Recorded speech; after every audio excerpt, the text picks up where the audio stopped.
अस्सलाम वालेकुम दोस्तों, मैं हूं मज़हर शेख और आप देख रहे हैं अशरफी न्यूज़ का खुसूसी प्रोग्राम ख़ास मुलाकात।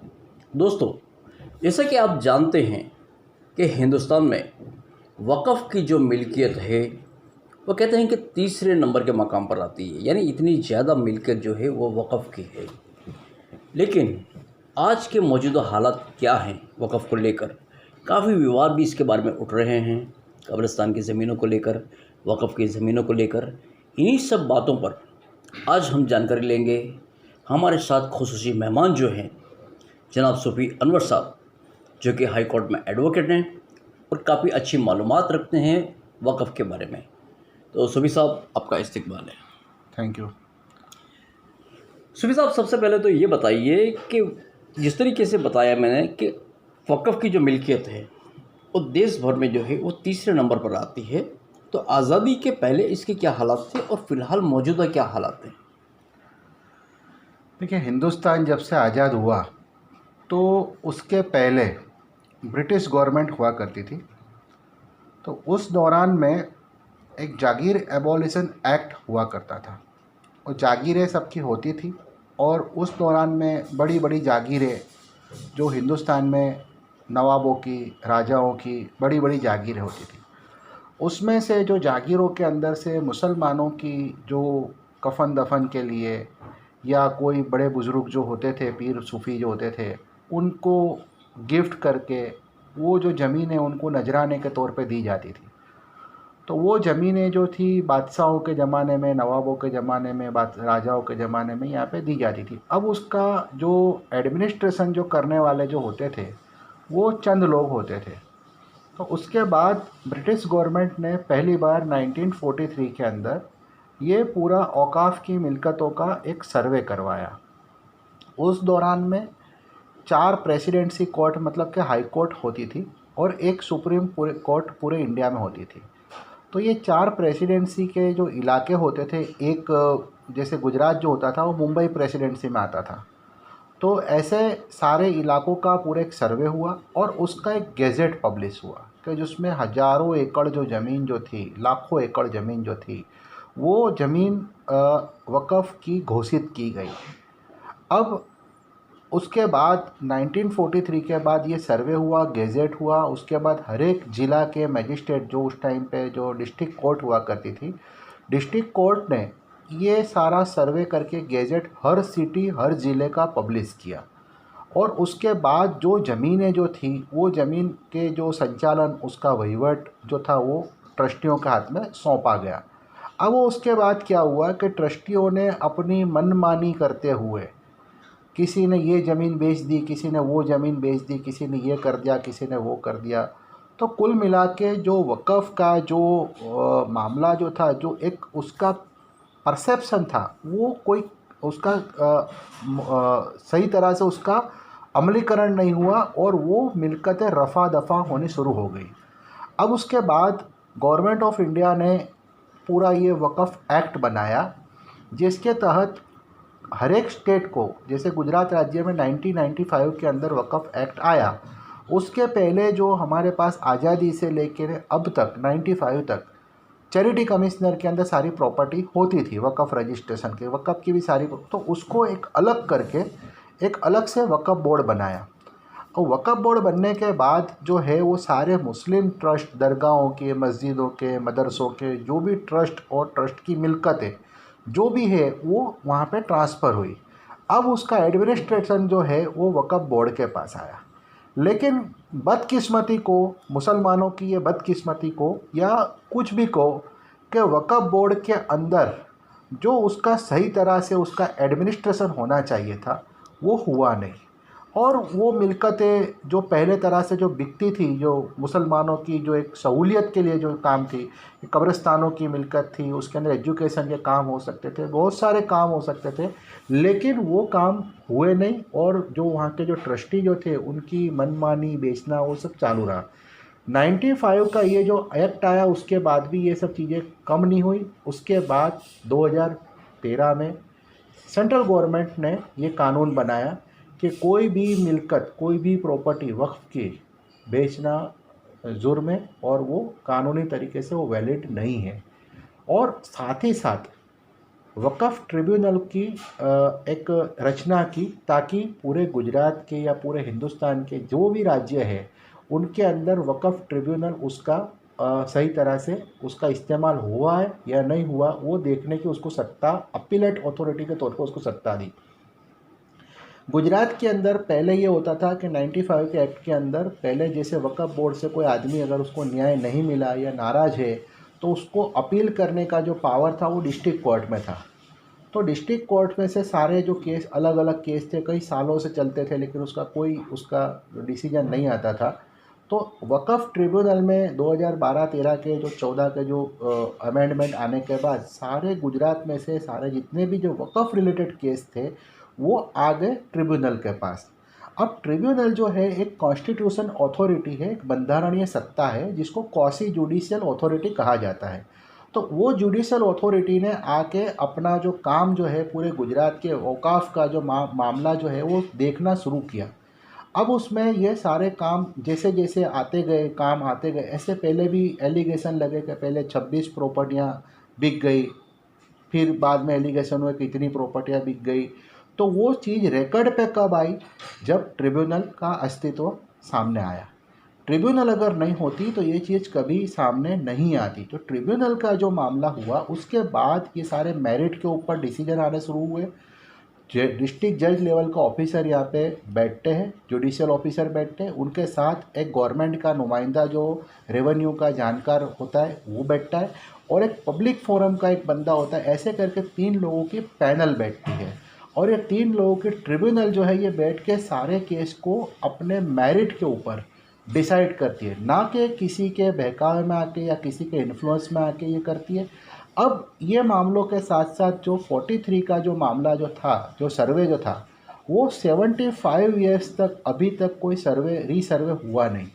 तो हमने, हमारे दोस्तों ने मिल के सुप्रीम कोर्ट के अंदर 2018-19 में एक PIL लगाई कि जो चीज़ें जो 1943 में थी उसके बाद कोई सर्वे न होने की वजह से जो औकाफ की जो मिलकतें हैं वो मिलकतों का एडमिनिस्ट्रेशन जो है वो सही तरह से चलता नहीं है, और वो सारी चीज़ें जो है वो जो है हाथ में से चली जा रही है। लोगों ने पर्सनल लेवल के ऊपर बेच दी है, कंस्ट्रक्शन एनक्रोचमेंट हो गया है। कई ऐसी जगह हैं जहाँ पे कब्रिस्तानों के अंदर बड़े बड़े बाबा लोग, पीर लोग, सूफी जो थे, उनके जो चाहने वाले थे, उन्होंने बड़े बड़े मज़ार खड़े कर दिए। हालांकि कब्रिस्तान की ज़मीनें हैं, कब्रिस्तान की ज़मीनों के अंदर इस तरह से पक्का बांधकाम नहीं हो सकता, लेकिन फिर भी हुआ है। कई जगह पे ऐसा हुआ है कि लोगों ने मस्जिदें बड़ी बड़ी खड़ी कर दी है कब्रिस्तान के अंदर। तो ऐसा बहुत सारा एनक्रोचमेंट हुआ है, लेकिन वो एक धार्मिक प्रक्रिया के नाम पे वो सब चीज़ चल रही है।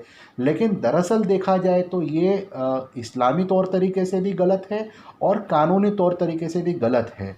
तो हम यही चाहते हैं कि ये पूरा एक सर्वे हो, पूरे हिंदुस्तान का जो 43 की जो पोजीशन थी उस पोजीशन के अंदर सर्वे होवे, और वो सर्वे का पूरा रिपोर्ट जो है वो सुप्रीम कोर्ट के रिकॉर्ड पे जाए, ताकि पता चले कि वो टाइम पे कितनी ज़मीनें थी और आज कितनी ज़मीनें हैं। तो हमारा बेसिक मकसद जो है वो ये है कि हम किसी के ख़िलाफ़ नहीं जाके बात कर रहे। हम एक कौम की जो मिल्कियत है, जो कौम की प्रॉपर्टीज़ है, जो आपने बताया कि लार्जेस्ट नंबर 3 पे जो प्रॉपर्टियां है, तो वो प्रॉपर्टियां लाखों करोड़ों एकड़ में है, लेकिन वो प्रॉपर्टियों का सही तरह से इस्तेमाल न होने की वजह से बेवजह आज हमारी कौम जहालत और गुर्बत का हालत का शिकार है। तो हम ये चाहते हैं कि ये कौम का मुस्तकबिल है। कौम को जिन लोगों ने भी ये औकाफ की ज़मीनें जो वक़्फ़ की थी वो अच्छे मकसद के लिए की थी, ना कि किसी के प्राइवेट प्रॉपर्टी बनाने के मकसद से की थी। तो हमारा तो यही मकसद है कि जहाँ कहीं भी ये वक़्फ़ की मिल्कियतों का अगर कोई नुकसान होता है तो हम आगे खड़े रहते हैं। अच्छा सूफी साहब, खासकर आपसे यहाँ पर ये पूछना चाहूँगा कि किसी जगह पर अगर वक़्फ़ की किसी भी मिल्कत में कुछ ऐसा मामला होता है तो उस मामले को किस जगह पर उसकी फरियाद लेकर जाया जाए? देखिए, पहले रजिस्ट्रेशन जो होता है औकाफ का, जो वक़्फ़ जो भी होते हैं उसका रजिस्ट्रेशन गुजरात वक़्फ़ बोर्ड जो है गांधीनगर में, उसके वहाँ जाकर आपको रजिस्टर करानी पड़ती है। अब कई जगह पे ऐसे मामले हैं कि पुराने ट्रस्ट रजिस्टर हुए, उसमें नए ट्रस्टियों को शामिल होना होता है, कोई गुजर चुका हो या कोई किसी वजह से रिज़ाइन कर दिया हो, तो नए ट्रस्टियों की अपॉइंटमेंट होती है। तो उसको फेरफार रिपोर्ट बोलते हैं, चेंज रिपोर्ट बोलते हैं। वो चेंज रिपोर्ट आपको फाइल करना होता है। अगर मान लो कि उसमें किसी तरह का आपको सेटिस्फेक्शन नहीं है या किसी तरह का आपके खिलाफ आपको लगता है कि आपको अन्याय हुआ है, तो उसके सामने आपको वक़्फ़ ट्रिब्यूनल, गुजरात वक्फ ट्रिब्यूनल में आपको अपील करनी होती है। और वो अपील के अंदर क्या सही क्या गलत, अगर वक्फ बोर्ड ने गलत किया है तो वक्फ बोर्ड के खिलाफ जजमेंट आता है, और वक्फ बोर्ड ने सही किया है तो वक्फ बोर्ड के हक में उसका ऑर्डर आता है। यहाँ पे जो भी जजमेंट आता है वो गुणदोष के ऊपर, मेरिट के ऊपर आता है। और अगर फिर भी ऐसा आपको लगता है कि नहीं, ट्रिब्यूनल ने हमारे हक में सही फैसला नहीं दिया, तो उसके ऊपर आप गुजरात हाई कोर्ट में जाके रिवीजन एप्लीकेशन कर सकते हैं। उसके अलग अलग पहलू है, कहीं पे मतलब कुल मिला के रिवीजन भी कर सकते हैं और आप डायरेक्ट पिटीशन भी कर सकते हैं। लेकिन आपको कौन सी किस तरह का केस है उसके ऊपर उसका चुनाव होता है। कुल मिला के आप ट्रिब्यूनल को किसी तरह से बाईपास नहीं कर सकते। यानी आपके कहने का मतलब है कि सबसे पहले ट्रिब्यूनल में जाना ज़रूरी है, उसके बाद आप किसी भी कोर्ट में जा सकते हैं। बिल्कुल, ट्रिब्यूनल जो है वो एपेलेट अथॉरिटी है, जो कॉन्स्टिट्यूशन ने, बंधारण ने हक दिया है। केंद्र सरकार ने, जो सेंट्रल गवर्नमेंट ने जो कानून पास किया, उस कानून से बनी हुई ये ट्रिब्यूनल है, उसको कोई तरह से बाईपास नहीं कर सकते। वो क्वासी जुडिशियल अथॉरिटी कहलाती है। तो ये क्वासी जुडिशियल, इसके अंदर आपको पहले आपकी बात वहीं जाके रखना है। अगर वो बात आपकी सही तरह से सुनती है तो ठीक है, अगर आपको उसके बाद भी अगर सेटिस्फेक्शन नहीं है तो आप हाई कोर्ट जा सकते हैं। लेकिन पहले बीच में आप किसी भी इसको ट्रिब्यूनल को बाईपास करके आप कोई काम नहीं कर सकते। ये सीधी बात है।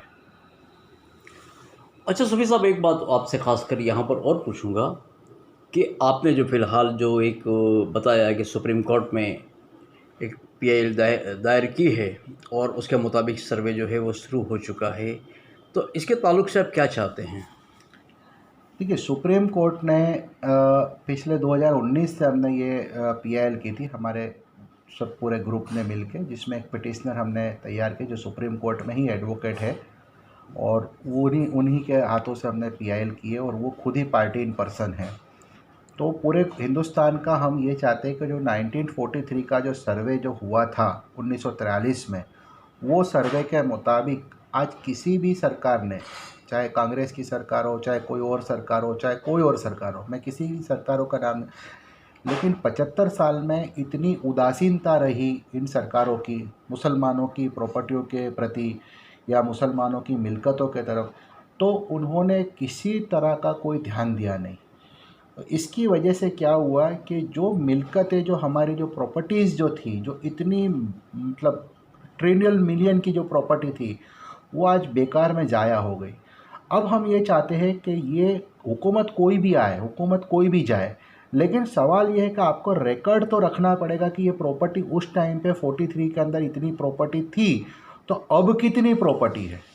तो हम ये चाहते हैं कि सर्वे हो, और सर्वे के मुताबिक, क्योंकि 75 ईयर्स हो गए, इतना लंबा टाइम चला गया, हकीकत में तो होना ये चाहिए कि गवर्नमेंट के पास रिकॉर्ड होना चाहिए पूरा कि भाई कितनी प्रॉपर्टी कहाँ है, कैसी है, लेकिन किसी तरह का कोई रिकॉर्ड नहीं। अब सुप्रीम कोर्ट ने तमाम राज्य सरकारों को हमारी पीआईएल के ऊपर नोटिस इश्यू किए और सबको ऑर्डर किया है कि तमाम राज्य सरकारें जो सर्वे करें, और वो सर्वे करके गूगल सर्वे करे, मैपिंग करे पूरा उसका, और हर तरह से उसका मेज़रमेंट ले, उसका क्षेत्रफल वाइज कितनी ज़मीनें हैं आपके पास, कितने प्रॉपर्टी है, वो सारा रिकॉर्ड बना के सुप्रीम कोर्ट में सबमिट करना है।